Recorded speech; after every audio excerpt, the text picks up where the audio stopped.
three major Nifty 50 companies, FMCG companies, come out with their earnings, and that pretty much sets the tone for the entire FMCG sector, because Q4 yet again is a disappointment for these FMCG companies, and commentary also coming in from the management is not very pleasing. Now, with respect to how numbers have fared out for three companies, that is Tata Consumer, HUL as well as Nestle. Tata Consumer mostly in line. Tata Consumer, although performed better than its peers of HUL and Nestle, growth much better than that of HUL and Nestle. HUL mostly numbers in light. Nestle slight beat in terms of where analysts had estimated, just a very slight beat. Now, in terms of how revenue and PAT have grown, Tata Consumer has seen a revenue growth of 17% and a PAT growth of 59%, but there's a one-off exceptional gain of around 125 odd crores there.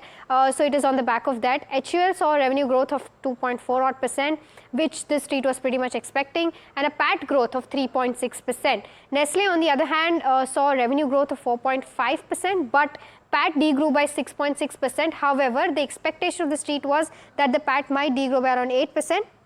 So slightly better there. Now, in terms of volume growth, Tata Consumer first time in its earnings has declared their volume growth, which came at around 6 odd percent. HUL at 2% and Nestle also at 2%. So flat growth almost for HUL and Nestle, but Tata Consumer did come out with a high single digit sorts of volume growth. In terms of well, margin trends overall, what is leading to these kind of margin trends?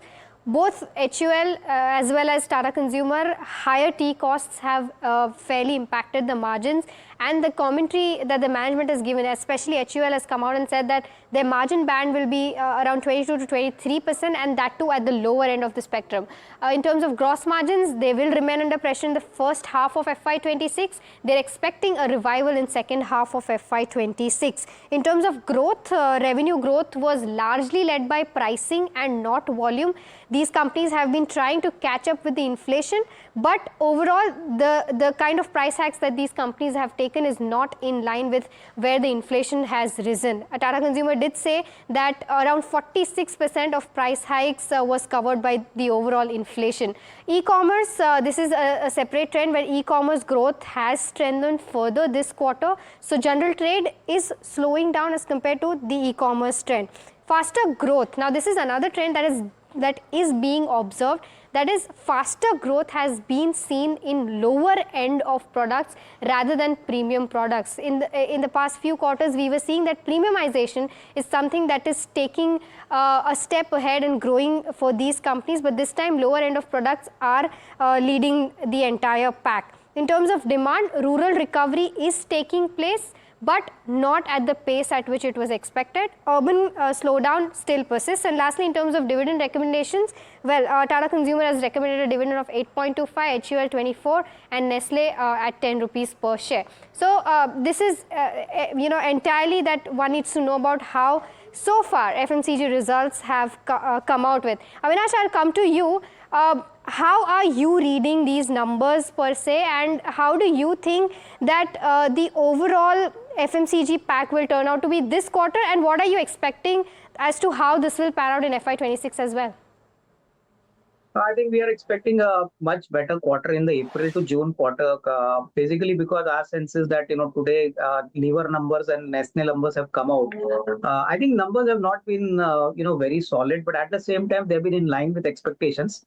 As far as the growth is concerned, in terms of the volume growth opportunity, with the Met declaring a normal monsoon, I would believe that rural demand also would get reflected in the April to June quarter. So we are quite constructive on the space, but I think within that, we like companies like Dabur, Marico, typically, smaller FMCG companies, and of course, Godrej Consumer Products.